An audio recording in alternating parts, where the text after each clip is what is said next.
एक बहुत ही भयानक गुफा में एक तांत्रिक अपने चेलों के साथ रहता था। आसपास के गांव वाले तांत्रिक के डर से उसे खाने पीने की चीजें पहुंचाया करते थे।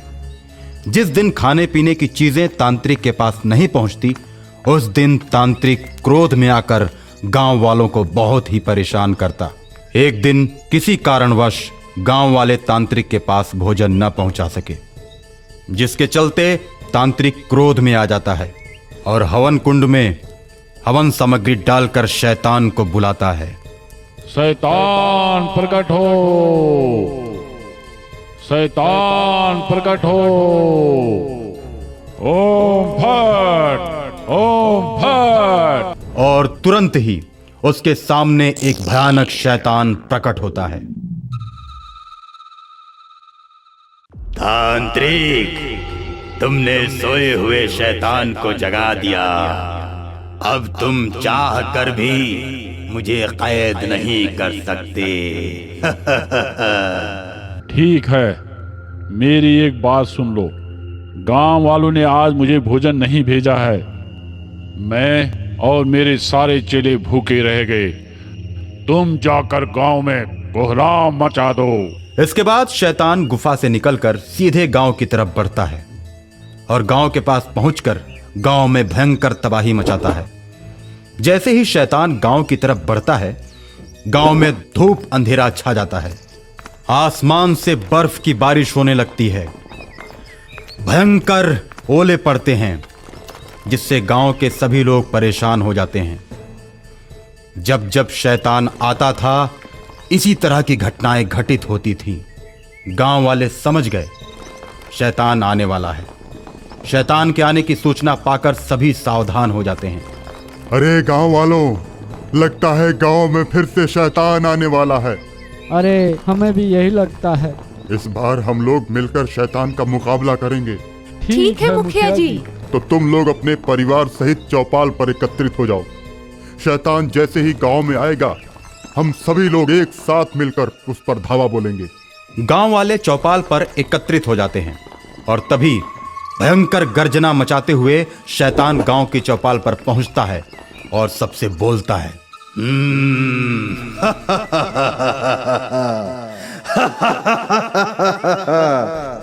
अब तो मुझे तुम लोगों को खोजने भी नहीं जाना पड़ेगा।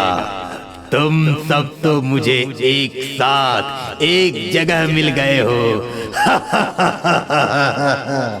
तुम और तुम्हारा तांत्रिक बहुत दिनों से गांव वालों को सता रहे हो। अब ऐसी नौबत ही नहीं आएगी। अब ना ये गांव रहेगा और ना ही तुम लोग यहाँ रहोगे। गांव के साथ साथ गांव के सभी लोगों को दानव अपनी मुट्ठी में कैद करके आकाश में उड़ जाता है और उड़ते उड़ते तांत्रिक की गुफा में पहुंचता है। बड़ी और भयानक गुफा में लोग चीखने और चिल्लाने लगते हैं। तांत्रिक आंखें लाल करके अपने आसन से उठता है और कहता है,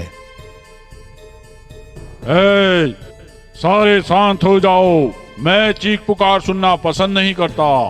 तांत्रिक की आवाज सुनकर गांव वाले चुप हो जाते हैं और उधर शक्तियों से भरी हुई एक लड़की जिसका नाम रक्षिका है, उसे इस बात का पता चलता है कि गांव वाले दुष्ट तांत्रिक की कैद में हैं। तो रक्षिका गांव वालों को बचाने के लिए बेचैन हो उठती है।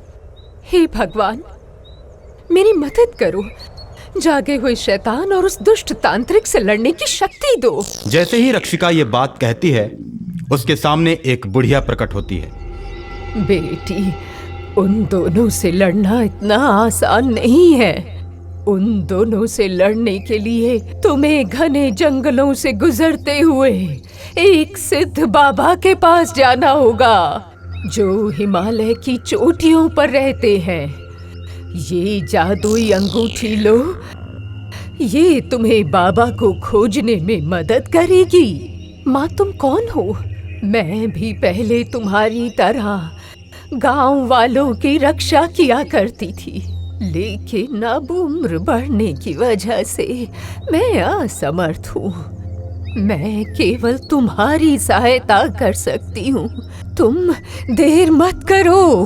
अंगूठी पहनकर तुम बाबा की खोज में निकलो, नहीं तो तांत्रिक और शैतान उन सभी गांव वालों को मार देंगे। इतना कहकर बुढ़िया गायब हो जाती है और रक्षिका अंगूठी पहनकर साधु बाबा की खोज में निकल पड़ती है। अंगूठी का प्रकाश जिधर जिधर जाता है, रक्षिका उधर उधर चलती जाती है। रात के 11 बजे भयानक जंगलों से होते हुए रक्षिका गुजरती है।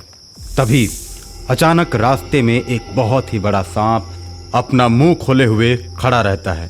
तुम कौन हो? मेरे रास्ते से हट जाओ। रक्षिका, इधर रास्ते पर जो भी जाता है उसको मैं खाकर अपनी भूख मिटाता हूँ। मैं बहुत दिनों से भूखा हूँ।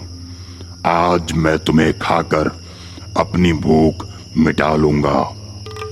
सांप भैया, मैं गांव वालों की मदद करने के लिए जा रही हूँ। मैं अपना काम पूरा करके खुद ही तुम्हारे पास आ जाऊंगी और तुम मुझे खाकर अपनी भूख मिटा लेना। लेकिन अभी मुझे छोड़ दो, मुझे जाने दो। नहीं, मैं तुम्हारी बातों में नहीं आने वाला। रक्षिका सांप की बातों को सुनकर क्रोध में आ जाती है और जादुई अंगूठी का रुख सांप की तरफ करती है। जादुई अंगूठी के चमत्कार से सांप का मुंह धीरे धीरे बंद होने लगता है। लड़की, तूने मेरे मुंह को बंद करके अच्छा नहीं किया। अब तुम मरने के लिए तैयार हो जाओ। रक्षिका हाथ में तलवार निकाल लेती है। रक्षिका और सांप में भयंकर लड़ाई होती है। दोनों की गर्जना से जंगल और पेड़ कांपने लगते हैं। जंगल के सारे जीव जंतु भयभीत होकर इधर उधर भागने लगते हैं। सांप रक्षिका के बदन से लिपट जाता है और रक्षिका सांप को तलवार से मारकर टुकड़े टुकड़े कर देती है और उसके बाद सांप एक मानव का रूप धारण कर लेता है। रक्षिका, मैं तुम्हारा बहुत आभारी हूँ। तुमने मुझे सांप की योनि से मुक्त कर दिया। अब मैं तुम्हारी मदद करने के लिए तैयार हूँ।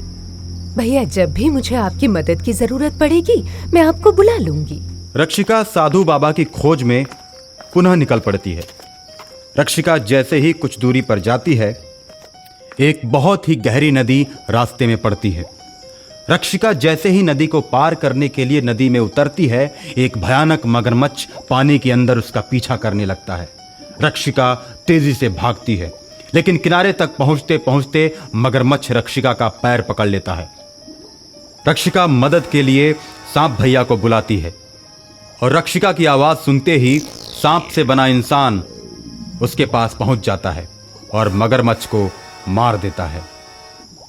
मदद के लिए आपका शुक्रिया भैया। कुछ ही देर में नदी गायब हो जाती है और मगरमच्छ एक छोटी सी लड़की का रूप धारण कर रक्षिका के सामने आ जाता है और बोलता है, बहन रक्षिका, उस तांत्रिक ने मुझे तुम्हारे पीछे लगा रखा था और वो तांत्रिक अपनी जादुई शक्ति से तुम्हें देख रहा है और तुम्हारे पीछे वो किसी न किसी को भेजता रहेगा। मैं सही मार्ग पर निकली हूँ बहन। बुरी ताकतें मुझे नहीं रोक सकती। तांत्रिक और शैतान को मैं दंड देकर ही रहूंगी। और उसके बाद रक्षिका सिद्ध साधु बाबा की खोज में निकल पड़ती है। हिमालय पर्वत के ऊपर साधु बाबा ध्यान में बैठे हुए उसे मिल जाते हैं। रक्षिका के कदमों की आहट सुनकर साधु बाबा अपनी आंखें खोलते हैं। बेटी, आज तक मेरे पास कोई नहीं पहुंच पाया। मुझे तुम अच्छी लड़की जान पड़ती हो। बताओ, क्या काम है मुझसे? बाबा जी, गांव वालों को मुक्त करने में मेरी मदद कीजिए। सभी गांव वालों को शैतान ने तांत्रिक की मदद से कब्जे में करके रखा है। मैं सब जानता हूँ। तांत्रिक और शैतान की आत्मा जमीन के नीचे कैद है। ये मोतियों की माला लो, ये तुम्हें उस जगह का पता बताएगी जहाँ पर उनकी आत्माएं हैं, और तुम जमीन खोद कर उन दोनों की आत्माओं को जला देना। मोतियों की माला लेकर रक्षिका बहुत तेजी के साथ तांत्रिक की गुफा की तरफ बढ़ती है। गुफा से कुछ ही दूरी पर मोतियों की माला का प्रकाश जाकर रुक जाता है। रक्षिका वहां पर खुदाई करने लगती है, साथ में अपने मानव मित्र को भी बुला लेती है। कुछ ही देर खुदाई करने के बाद दो काले फूल दिखाई पड़ते हैं। रक्षिका उन दोनों फूलों को जमीन के अंदर से निकाल लेती है और उसमें आग लगा देती है। फूलों के जलते ही मायावी गुफा धूं धूं कर जलने लगती है। राक्षस और शैतान चिल्लाने लगते हैं और गुफा से बाहर जलते हुए निकलते हैं। रक्षिका उनके सामने आती है और बोलती है, बुरा कर्म करने वाले तुम लोगों का खेल खत्म हो गया। और इस तरह रक्षिका दोनों को मारकर गांव वालों को आजाद कर देती है। शाम का वक्त था। मुकेश मोटरसाइकिल से अपने मामा के घर से वापस आ रहा था। रास्ते में एक सुनसान जंगल पड़ता है। जंगल में आते ही मुकेश को मामा की बात याद आती है कि आते वक्त मामा ने कहा था कि अंधेरा होने से पहले जंगल को पार कर लेना। मुकेश अपनी घड़ी में समय देखता है। अरे अभी तो 5:30 ही बज रहे हैं। अंधेरा होने से पहले मैं तो घर पहुंच जाऊंगा। रास्ता जंगल के अंदर से होकर गुजरने लगता है। हालांकि रमेश भूत प्रेत पर विश्वास नहीं करता था, लेकिन फिर भी उसे थोड़ा डर जरूर लग रहा था कि तभी अचानक पीछे से किसी ने हॉर्न बजाया। रमेश ने मोटरसाइकिल के शीशे में देखा तो पीछे कोई नहीं था। फिर उसने अपना सिर पीछे घुमाया, लेकिन तब भी कोई दिखाई नहीं दिया। वापस मुकेश सामने देखते हुए मोटरसाइकिल चलाने लगता है कि तभी एक बार फिर किसी ने पीछे से हॉर्न बजाया। इस बार मुकेश समझ गया कि जरूर कुछ न कुछ गड़बड़ है। वो बिना देरी किए अपनी मोटरसाइकिल तेज कर देता है और अब उसकी मोटरसाइकिल पूरी रफ्तार में हवा से बातें कर रही थी कि तभी मुकेश देखता है सामने हिरण का झुंड सड़क पार कर रहा है। न चाहते हुए भी उसे अपनी मोटरसाइकिल रोकनी पड़ी। हिरणों के झुंड के निकल जाने के बाद जैसे ही मुकेश अपनी मोटरसाइकिल पर बैठता है तो पीछे से वही हॉर्न बजता है। मुकेश डर जाता है और एकदम से मोटरसाइकिल की स्पीड बढ़ा देता है। अचानक स्पीड बढ़ जाने से मोटरसाइकिल का बैलेंस बिगड़ जाता है और मुकेश मोटरसाइकिल के साथ झाड़ियों में घुस जाता है। थोड़ी देर बेहोश होने के बाद जब उसकी आंख खुलती है तो वो देखता है कि उसके सामने एक डॉक्टर और एक नर्स खड़े हैं। इन दोनों को देखकर मुकेश डर जाता है। अरे भाई अब डरो मत, मैं कोई भूत नहीं हूँ, डॉक्टर हूँ और ये है मेरी नर्स। लेकिन आप लोग जंगल में क्या कर रहे हैं? दरअसल हम लोग किशनपुर जा रहे थे, वहां हमारा मेडिकल कैंप लगा हुआ है। आज शाम तक किसी भी हालत में पहुंचना था, लेकिन देखिए हमारी गाड़ी बार बार धोखा दे रही है। हमने कई बार आपको हॉर्न दिया लेकिन आपने मोटरसाइकिल नहीं रोकी। तो मैं कोई मैकेनिक थोड़ी ना हूँ जो आपकी गाड़ी ठीक करता। मुझे एक बात बताइए, जब आप मुझे रोकने के लिए हॉर्न बजाते थे और मैं पीछे मुड़कर देखता था तो आपकी गाड़ी दिखाई क्यों नहीं पड़ती थी? अरे भाई साहब, वही तो खराबी है हमारी गाड़ी में। थोड़ी देर चलने के बाद बंद हो जा रही थी। जब चलती थी तो आपके पीछे आकर हॉर्न बजाते थे और हॉर्न बजाते ही गाड़ी बंद हो जाती थी। तो आपको अपने लोगों को फोन करके बुला लेना था। आप मेरे पीछे क्यों भाग रहे थे? देखिए भाई, हम दोनों के फोन की बैटरी डाउन है ना, इसलिए हमने सोचा कि आप रुक जाओगे तो आपके ही फोन से किशनपुर फोन करके दूसरी गाड़ी मंगवा लूंगा, लेकिन आप तो स्पीड बढ़ाए जा रहे थे। कमाल है सर, आप डॉक्टर और आप नर्स, मगर आप दोनों लोगों का फोन किसी काम का नहीं है। देखिए भाई साहब, कृपया मदद करिए हमारी। इतना सुनने के बाद मुकेश को लगता है ये लोग सही बोल रहे हैं, इनको मोबाइल दे देना चाहिए। मोबाइल देने के लिए मुकेश नीचे पड़े अपने बैग को उठाने के लिए झुकता है तो देखता है कि इन दोनों के पैर उल्टे हैं। ये देखकर उसकी तो जैसे जान ही निकल जाती है। उसे समझ आ जाता है कि मामा जी ने क्यों देर से जाने पर मना किया था। डर के मारे मुकेश की हालत खराब हो जाती है। उसके चेहरे पर पसीने छूटने लगते हैं। अपने आप को संभाल कर वो डॉक्टर से बोलता है, सर एक काम कीजिए, आप मेरी मोटरसाइकिल खड़ी करवाइए, वरना सारा तेल गिर जाएगा और मैं घर भी नहीं जा पाऊंगा। मुकेश किसी तरह डॉक्टर से अपनी मोटरसाइकिल खड़ी करवाता है और अपने बैग से फोन निकालने के लिए हाथ डालता है तो सोचता है, अरे यार क्या करूं जो इनसे बच के निकल जाऊं। तभी मुकेश के दिमाग में एक आइडिया आता है। इनको ना दूसरा वाला फ़ोन दे देता हूँ, जिसको छोड़कर मैं भाग भी जाऊँ तो भी कोई फर्क नहीं पड़ेगा। और मुकेश अपने बैग के दूसरी जेब से छोटा मोबाइल निकालकर भूतिया डॉक्टर को देता है।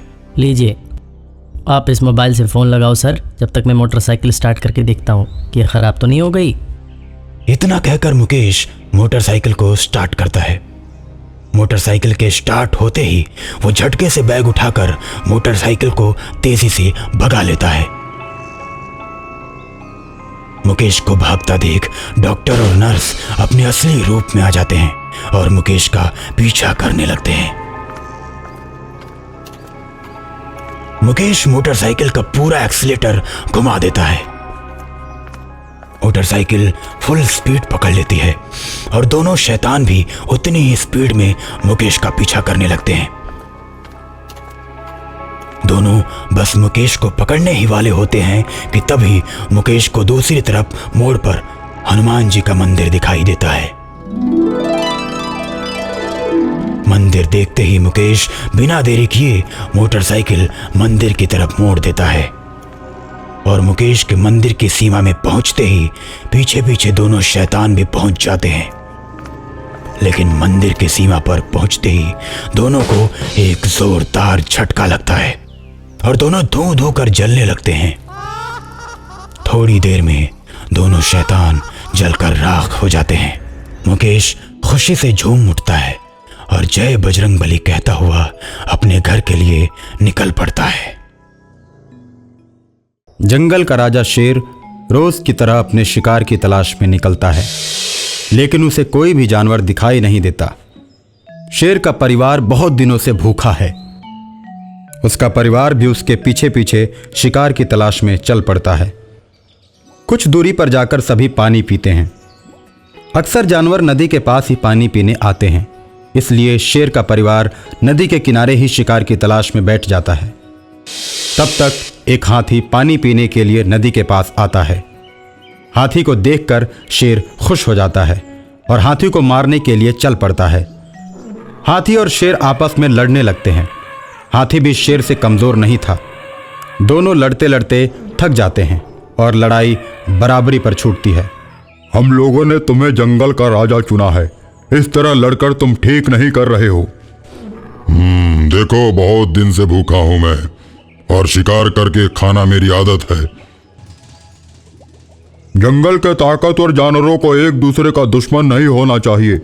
आपस में लड़कर मरने से अच्छा है हम दोनों दोस्ती कर लेते हैं।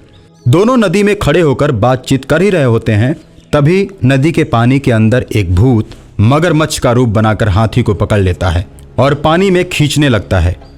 दोनों में बहुत लड़ाई होती है और हाथी घायल होकर असहाय हो जाता है। शेर का परिवार जब ये देखता है तो हाथी की मदद करने के लिए पानी में कूद पड़ता है और वो सब चारों तरफ से मगरमच्छ को घेर लेते हैं और उसके ऊपर एक साथ वार करते हैं। शेरों के सामूहिक वार से मगरमच्छ चिल्लाने लगता है। शेर उसे पानी से खींचकर बाहर निकालते हैं। हाथी शेर पर बहुत खुश होता है। आज तुमने मेरी जान बचाई, इस मगरमच्छ को मत छोड़ना, इसे मार कर खा जाओ। कुछ ही देर में मगरमच्छ एक विशाल राक्षस का रूप बना लेता है। पानी में रहकर मगरमच्छ से दुश्मनी, इस जंगल में अगर तुम लोगों को रहना है तो मेरी बात सुनो। मैं इस जंगल का भूत हूँ और जंगल के सारे पशु पक्षियों को मुझे राजा मानना ही पड़ेगा, नहीं तो मैं सभी को मार कर खा जाऊंगा। हम लोगों का राजा एक भूत नहीं हो सकता। तुम भूतों के राजा हो सकते हो, लेकिन जानवरों का राजा तुम्हें नहीं बनाया जाएगा। जिस दिन तुम जानवरों को मारना शुरू करोगे तुम भी नहीं बच पाओगे। राजा होने की वजह से जंगल की सुरक्षा करना मेरा कर्तव्य है। मुझे मारने के बाद ही तुम किसी जानवर को नुकसान पहुंचा सकते हो। शेर, तुम जंगल के राजा हो, इसलिए मुझे प्रतिदिन एक जानवर खाने के लिए चाहिए जो तुम्हें भेजना पड़ेगा। जिस दिन तुम जानवर नहीं भेजोगे समझो उस दिन जंगल के सारे जानवर मेरे हाथ से मारे जाएंगे और उन्हें मरने से कोई नहीं बचा सकता। कल सबसे पहले मैं आऊंगा, तुम मुझको खा जाना। क्योंकि मैं अपनी प्रजा को मरते हुए नहीं देख सकता। मुझे तो बस खाने से मतलब है, चाहे तुम आओ या फिर कोई और। ठीक है, कल की कल देखी जाएगी। उसके बाद शेर वहां से चला जाता है और सभी जानवरों की मीटिंग बुलाता है। जानवर शेर के सामने आते हैं तो शेर भूत और अपने बीच की सारी घटना को जानवरों को बताता है। देखो भाइयों, मैं अक्सर रात को घूमता हूँ और मैंने पुराने मंदिर के पास रात में साधना करते हुए बहुत सारे तांत्रिकों को देखा है, और तांत्रिक ही इस समस्या का हल निकाल सकता है, क्योंकि भूत हम सबसे नहीं मारे जा सकते। इसलिए हमें बिना समय गंवाए तांत्रिक के पास चलना होगा। सभी पशु पक्षी उल्लू की बात मान लेते हैं और रात में ही तांत्रिकों के पास चले जाते हैं। आगे आगे उल्लू और उसके पीछे जंगल के सभी पशु पक्षी तांत्रिकों के पास पहुंचते हैं। बहुत से पशु पक्षियों को अपने सामने देखकर तांत्रिकों के गुरु चौंक जाते हैं। क्या समस्या है? जंगल का राजा शेर तांत्रिक गुरु को सारी समस्या बताता है। तुम इस ताबीज को ले जाओ। भूत के पास जो भी जाएगा वो इस ताबीज को पहन कर जाएगा। पानी वाला भूत जैसे ही उस जानवर को मारने की कोशिश करेगा तो जलकर राख हो जाएगा। भूत शेर ने मुझे भेजा है। देख, मैं आ गया। तू कहाँ है? खरगोश की बात सुनकर भूत खरगोश के सामने आता है और खरगोश को उठाकर जैसे ही खाने की कोशिश करता है जल के राख हो जाता है। इस प्रकार जंगल के भूत से जंगल के जानवरों को छुटकारा मिल जाता है। माया एक डॉक्टर है। माया का ट्रांसफर किशनपुर के सरकारी अस्पताल में हो जाता है। शाम के वक्त जब माया गांव में आती है तो देखती है कि गांव के लोग अपने कानों को ढके हुए हैं।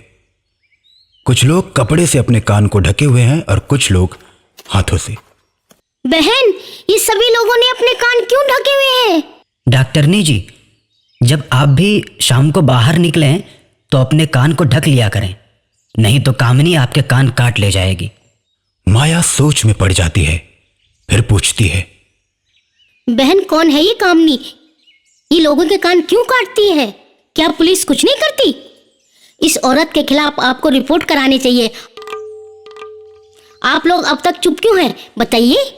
डॉक्टर माया कामिनी के साथ साथ गांव के लोगों को भी भला बुरा कहती है कि वो इस औरत की हरकतों के खिलाफ आवाज ही नहीं उठाते। लेकिन माया को क्या पता कि कामिनी की सच्चाई तो कुछ और ही है। डॉक्टरनी जी, कामिनी कोई औरत नहीं, एक चुड़ैल है, और चुड़ैल पर हमारा कोई बस नहीं चलता। इसलिए कहती हूँ कि आप भी अपने कान को ढक लिया कीजिए। क्या बकवास है ये? गांव वाले आज भी भूत प्रेत और चुड़ैल को मानते हैं?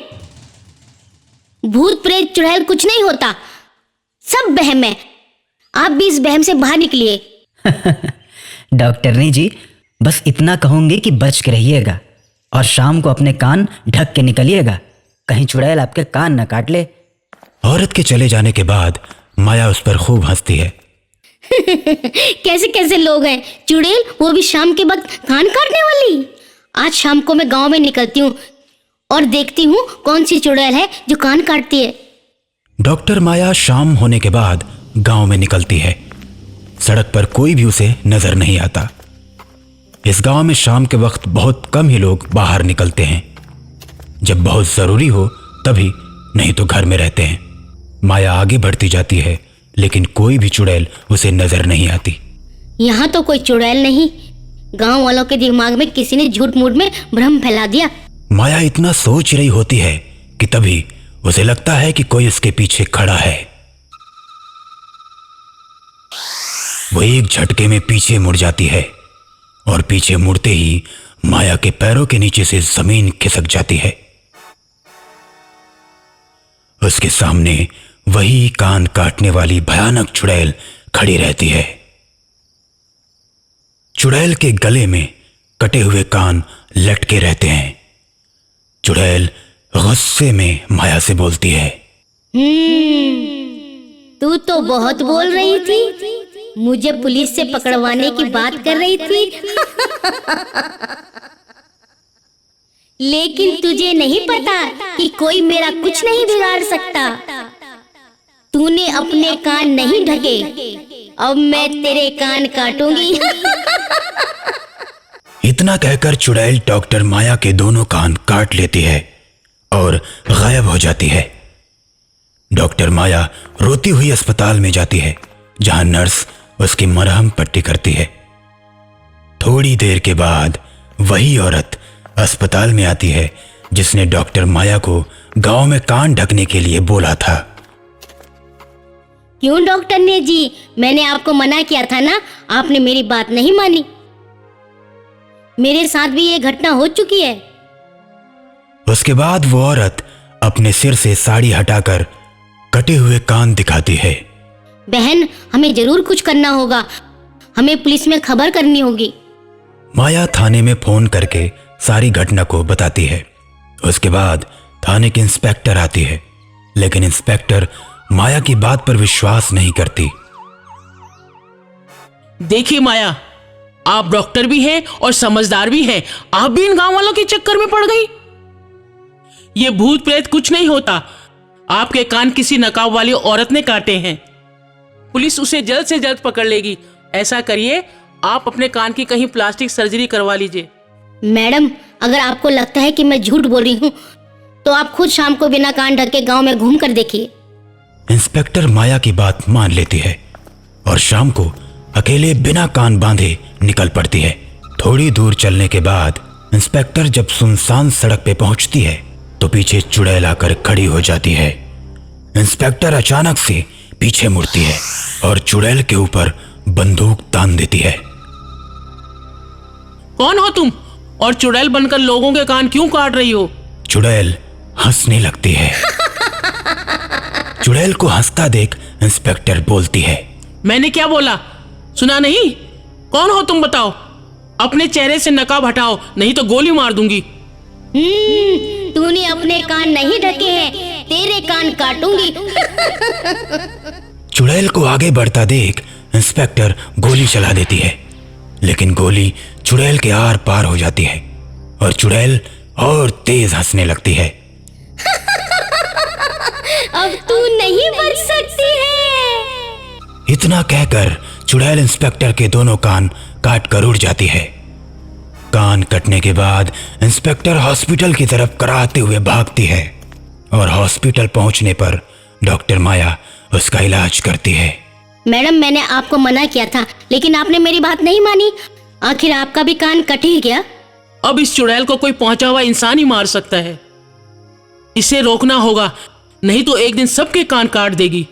मैडम, मेरी जानकारी में एक बहुत पहुंचे हुए बाबा हैं, मैं उनको बुला लेती हूँ। अगले दिन बाबा किशनपुर गांव में आते हैं और शाम होने के बाद गांव में निकल पड़ते हैं। साथ में डॉक्टर माया और इंस्पेक्टर भी रहती है। कुछ दूर चलने के बाद बाबा को एक पेड़ के पास चबूतरा दिखाई देता है। बाबा दोनों को वहीं पर रुकने के लिए बोलते हैं और खुद आगे बढ़ जाते हैं। बाबा कुछ दूर चले ही होते हैं कि तभी उनके पीछे चुड़ैल आकर खड़ी हो जाती है। बाबा एकदम से पीछे मुड़ते हैं और बोलते हैं, अरे कौन है तू और लोगों के कान क्यों काटती है? बता, नहीं तो तुझे अभी भस्म कर दूंगा।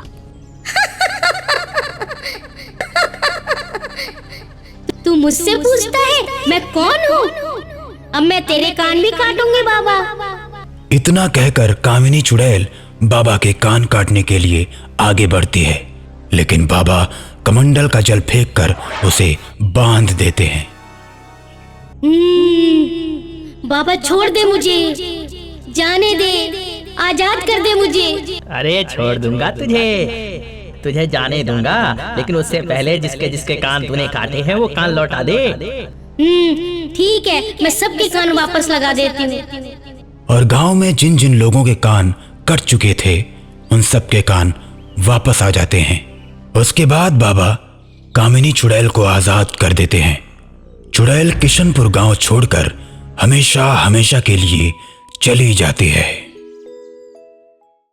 शहर में चोरों का आतंक छाया हुआ था।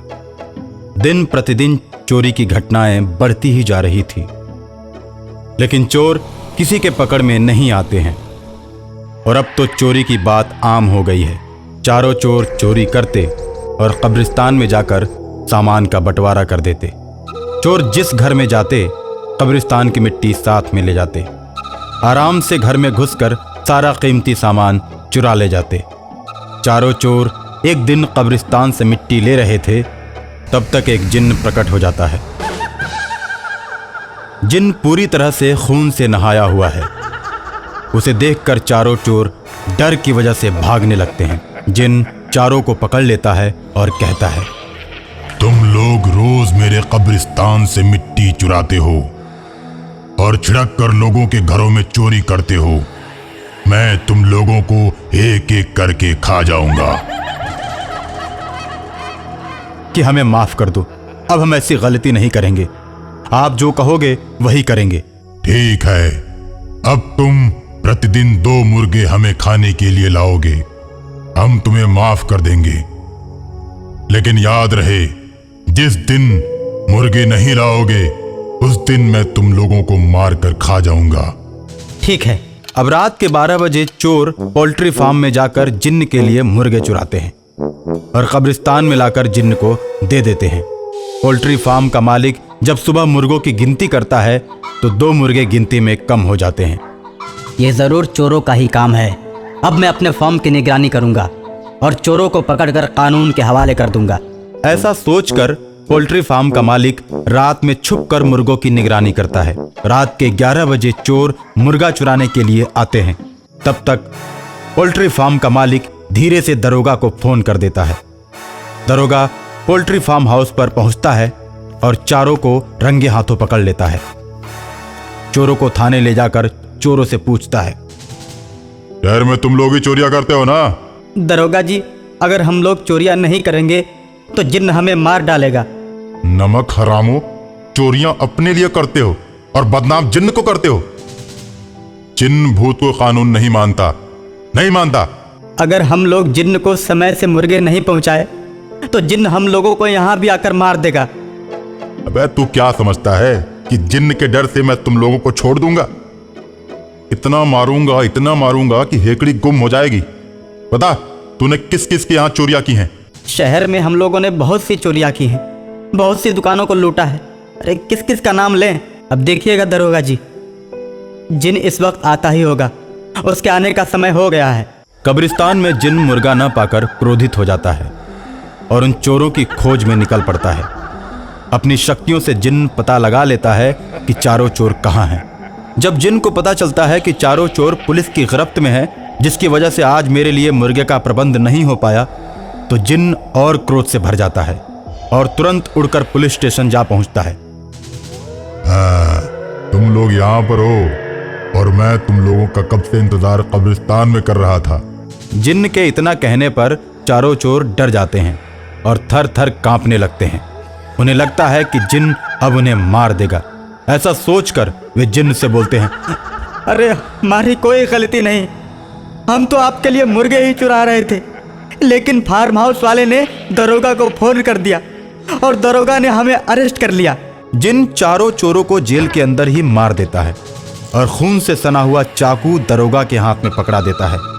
जब तक यहाँ पर एसपी नहीं आ जाता तुम इसे पकड़ कर रखो, नहीं तो मैं तुम्हें मार दूंगा। दरोगा के हाथ में खूनी चाकू पकड़ाकर शैतान एसपी को फोन करता है। कौन? मैं बदलापुर थाने से बोल रहा हूँ। जय हिंद सर। दरोगा जेल में घुसकर 4 कैदियों को चाकू से हमला करके उनको मौत के घाट उतार चुका है। आप अभी आकर उसे अरेस्ट कर लीजिए। एसपी आकर दरोगा को रंगे हाथों पकड़ लेता है। चारों के खून का केस अब तुम्हारे ऊपर अदालत में दर्ज होगा। तुमने जो चारों का खून किया है अब तुम्हारी सुनवाई अदालत में होगी।